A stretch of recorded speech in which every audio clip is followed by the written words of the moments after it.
What up, everybody? It's your boy Guzman back at it with another video. You know it, guys. Back at it here. I'm bringing you a top 20 list. Once I'm going to close my door. Gotta do that. So I don't disturb nobody with my loud voice. My brother tell me to shut up. I don't really want to hear that right now. Anyway, so I'm coming back in with another video, a requested video by one of my subscribers, Matt, aka Ghost in the Mirror, on YouTube. Guys, all I gotta say is he's an awesome dude with an awesome channel. Go check his channel out. Show him some love because he deserves it. He's a good guy. He's an awesome dude. He works hard. He tries to bring the content when he can. So definitely go show him some love, okay? My voice has been weird all day, so if I sound weird, I'm sorry. So this is my top 10 or top 20 favorite horror movies of all time. So let's get to it. Number 1 is Nightmare on Elm Street 2, Freddy's Revenge. Mainly because of I like the story a lot more than I liked 1. Plus, I just thought the kills were more unique in this one, I think. And also I love the fact that Freddy could possess people, which I didn't think. Which I didn't really. Also, it really doesn't end that well. Like, it ends horror. Like, the end of the beginning movie. The beginning of the movie starts off with a dream. The end of the movie starts off the same way the beginning is, with a dream coming to reality. Number 2 is Bride of Chucky. I like Child's Play 3 and 2. It's just that Bride of Chucky to me was one of my favorites, personally, because it really opened my eyes on how much I like psychopathic, I like crazy girls, like Tiffany, or like the girl from One Hospital 1000 Corpses. I don't know who her name is. I forgot her name, but like her, I like those type of, I like girls that are crazy, but like crazy in the way that like you won't die from them. Like Tiffany, you will die, but like if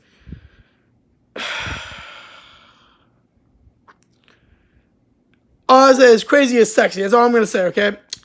Number 3 is Halloween 5, Revenge of Michael Myers.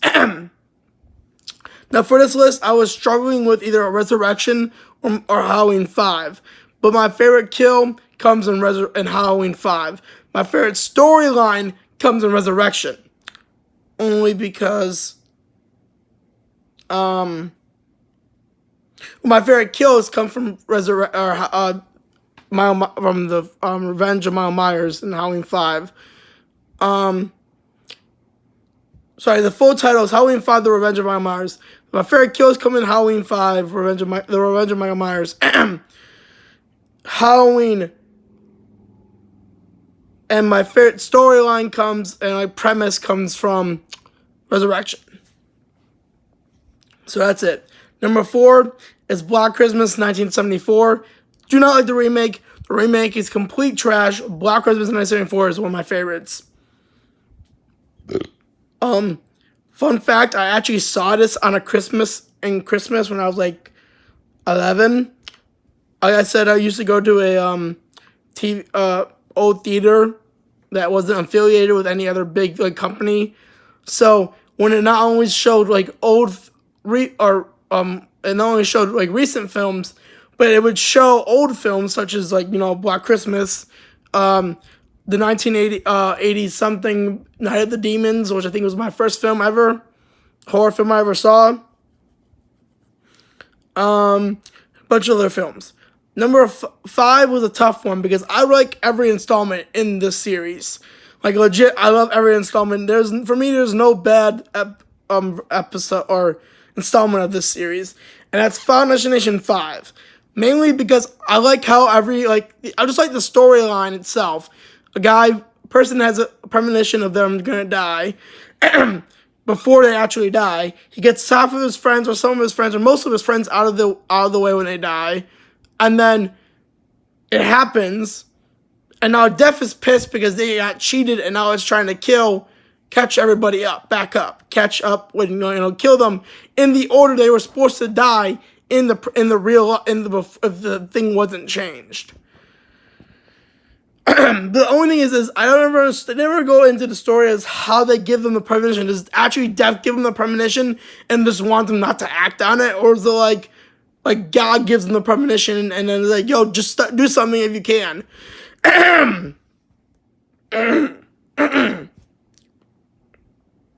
Number 6 is Brain Scan. God, why am I talking like this? Here, 1 second, guys. I'm gonna take a drink of something. Maybe this will help.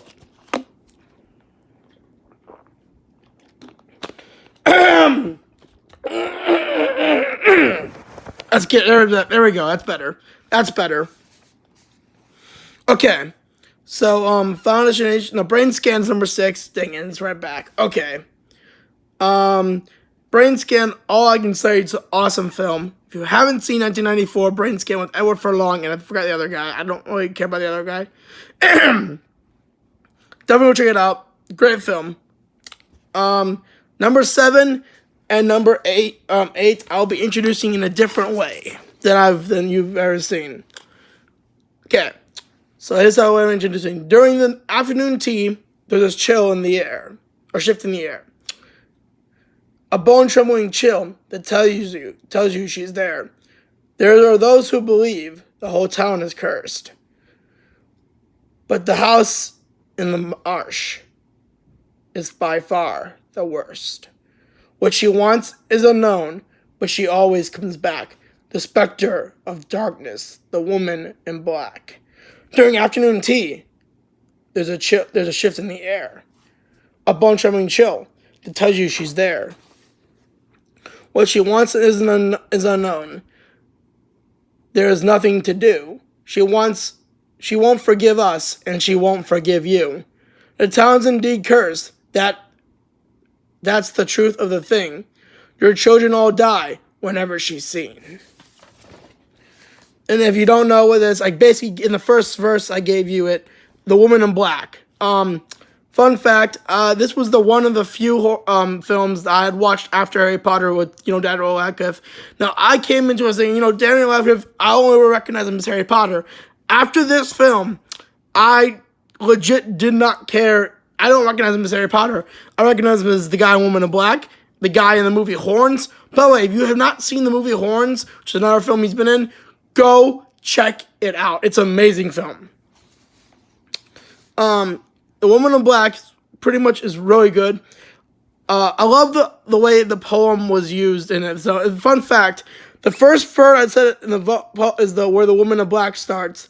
That's the one we get in the commercial. The full poem is this. The one I said after that, which is the verse 2.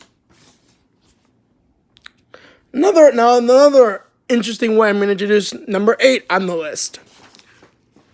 Beware of the stare of Mary Shaw. She had no children, only dolls. And if you see her in your dreams, you must never ever scream. For she has taken revenge upon all who had silenced her and made her fall, sending out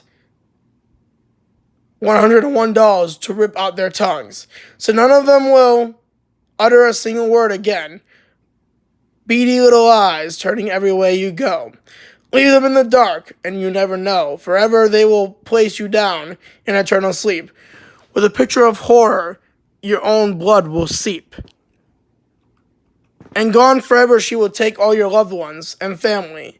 Beware of Mary Shaw, she's very angry. And whatever you do, don't appear scared, for she will murder you and leave your blood there. Her ghost is kept inside one doll, dug from her grave. You will lose it all, just don't say her name. Don't ask her why, she'll take your loved ones, and she won't cry. Beware of the stare of Mary Shaw. Her spirit lives on. If you haven't guessed what that the episode of the movie is Dead Silence. Now, again, great movie in the effects of it being just terrifying. It's a great movie. They should have made a movie 2. Especially a movie 2. Even though in the end of the movie, he ends up dying. So, main character. Also, Mary Shaw is a bitch. I gotta say that. What the fuck, Mary? Why? It's why did you, what? all I'm gonna say, you can't blame the children of the guy. Don't blame the actual, like, the non-people that had nothing to do with your death. Just don't blame them. Kill, like, the people that actually did. Like, that's people that did. Though, legit, Mary Shaw just seems like a dick. Yeah. But I love the movie nonetheless. Plus, the doll, I forgot the doll's name. The dummy in that movie. But he is fucking creepy. Number 9 is Idle Hands. Idle Hands is another movie that was made in 1999, and the premise is basically a guy who's a slacker who smokes a lot. His hand becomes possessed by a devil or a demon. I don't know which. I think it's the devil. And he kills people. His other hand kills people, and he doesn't really want to. And it's a great movie. As it stars a very young Jessica Alba in it, who is hot as shit. 10, Scout's Guide to the Zombie Apocalypse. Now again, Idle Hands and this one are considered comedy horror, but again, Scout's Guide to the Zombie Apocalypse it's so funny and a little bit weird and scary at sometimes that it just has to be on this list. It had to be on the list because it's a great movie. Scream 3. Now, Scream is also one of those movies where it's kind of like comedy and horror. Scream 3, mainly I like it just because of the storyline and the very plot twist in the end, where you find out that Sidney's own brother or half brother is the murderer, or is Ghostface. Number 12 is Christine. Christine, I think I have 3. Yeah, I have 3 Stephen King movies on this list. Christine, if you don't know what it is, it's about a car that's either demonically possessed or haunted. I think it's possessed, but it might be just haunted. And it's like a really nice car. The thing is, it only plays rock and roll music. I saw this movie when I was like 11, no, 12, and at the same theater that I told you about, the one that's not affiliated to any big company, and it was to this day, I said, when I get a driver's license, I want my car like that. I don't care if the car is haunted. It's a badass car. Number 13 is Children of the Corn, 1980. I do not like the 2004 remake. It's okay. I do not like it. 1980 Children of the Corn. I'm not going to explain it. If you haven't seen Children of the Corn, go fucking watch it. It's such an amazing movie. It's really weird and messed up, but it's a great movie. Number 14 is It, 2017. And people keep asking me, anyone is asking me, have you seen It Chapter 2 trailer? Have you seen It Chapter 2 trailer, full trailer? I'm like, yes, I've seen it, and I'm psyched to see it. That's all I'm going to say. Number 15, Friday the 13th, Part 10, or X, whatever you want to call it, Jason Goes to Hell. Now, this is the one that leads into Freddy vs. Jason. I was showing between this one and the one where Tommy Jarvis comes back to try to kill Jason, even though he was already dead. Lightning strikes Jason because he stabs him through the chest with a metal thing, and he gets reborn, re-resurrected. And then no one believes that Jason's back, and shit goes to hell. Anyways, I was stuck between those two, but Friday, I like this one more because I just like the story, and I like that we finally figured out why Jason cannot always comes back to life. It's because it's not a normal person can kill him, only another Voorhees can kill him. Also, we learned that Jason was not the only child of Mrs. Pamela Voorhees. He had a sister. Psycho 1960. Yes, I have seen other Psychos, but this one I like the best. Then the other Psychos just don't capture the creepiness and the legit terror that I had felt watching Psycho 1960 at 3 o'clock in the morning at my girlfriend's house.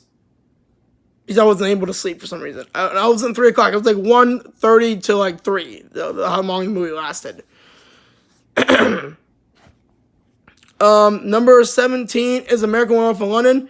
Now, I want to shout out to Michael Goosebumps fan real quick. I understand, bro, that like legit you don't for some reason you didn't like American Werewolf in London, but like how? I just want to know how. To this day, it is viewed as one of the greatest werewolf films in history. For even in the 80s when it was made, it was so well received for the amount of CGI and effects that was done for that transformation scene in American Werewolf in London. Legit, what takes a what? I just want to know. I'm not trying to start a beef here, but what, in your opinion, is a good werewolf film? Like what? Now I'm gonna say this: American Werewolf in Paris, fucking stupid, fucking crappy movie. I'll admit that. American Werewolf in London, badass film. Go watch it if you haven't seen it. Number 18 is They Live. Now, number 18 is my favorite film, one of my favorite films in this list because I watched it from my uncle who told me about it, then I watched it. Also, one of my favorite one-liners comes from this film in all of history, and it goes like this. I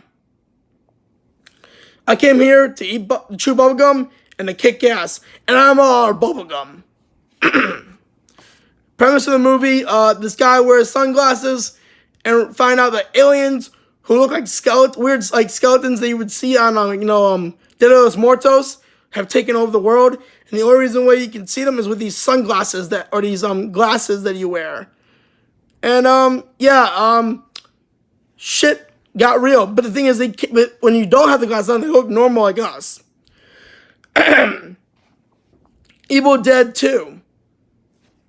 All I gotta say, the reason why I like Evil Dead 2, mostly, I like the story, and my favorite scene is that laughing scene where all these creatures, it starts with the deer, the buck. It just cracks me up every single time I see it. Number 20 is Fright Night 2011. Now, let me get this straight. I have seen Fright Night 1980, and I've seen all installments of the Fright Nights films, okay? All the installments from the original to the remakes. Just the original, I did not like that. It was a two-part film. I did not like that at all. I do like the story, don't get me wrong. I just didn't. Also, the ending of the movie was pretty crappy because he ends up dying in the end. The same kid. I think the same kid. No. I just didn't like the story. I didn't like that it was a two-parter, like part 1, part 2, and it was just a weird, just didn't like it for some reason. And I usually like 1980 horror films. It's my favorite genre, era for horror. Just didn't like that one. Now honorable mentions go to Fright Night 2, New Blood, which is the one that was made in like 2013. Halloween Resurrection, as I said, and Scream 4. Scream 4 because I love that one, the last line when it came to when Cindy and her cousin are fighting and finally fight, and Cindy knocks her over with the bedpan over across her head and kills her. Says one thing about making remakes, boom, never fuck with the original, and that's all of that one. So that's the end of this list, guys. Hope you like it. Hope you enjoy. Definitely check out these films that I put on my list. They were great films, and I think you should watch them. Any horror film fan should watch these. Like, comment, subscribe, and I'll see you guys in the next video.